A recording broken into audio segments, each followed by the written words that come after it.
How's it guys, Munash here, and today we have Hyperion against the Gauntlet Dr. Doom.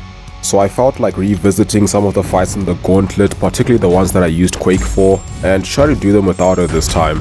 Fortunately, I only used Quake on the first two parts, so I don't have to go in too deep to actually try these fights. So I've seen this Doom being done by various Exile champs such as Immortal Hulk, Kingpin, the Abominations, Apocalypse. So I wanted to try something different, so I went with Hyperion, and he actually did work for this fight. However, it did take quite a bit of time.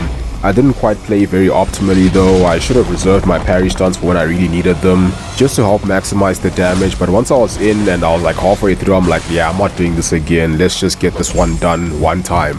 So Hyperion is quite an interesting counter because he's just large, not extra large, which means his mediums and light attacks can get glanced and trigger that micro reflect.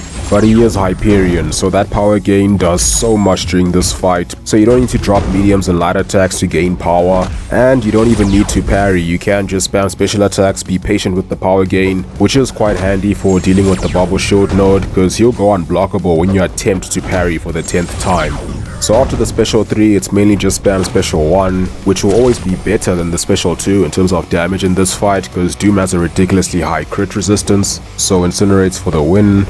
And the special 2 can still be useful because it does have a chance to stun, so you can throw in your heavy attacks after that.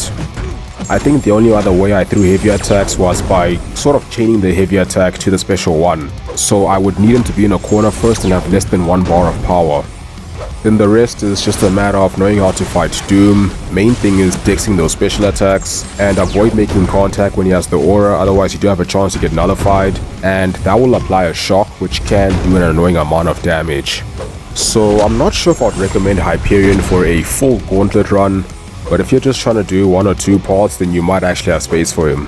If I were doing a full run without Quake, I would probably use Apocalypse for this fight, because he can do a lot of other fights and he's got the Horseman bonus, so with Archangel that could be pretty useful.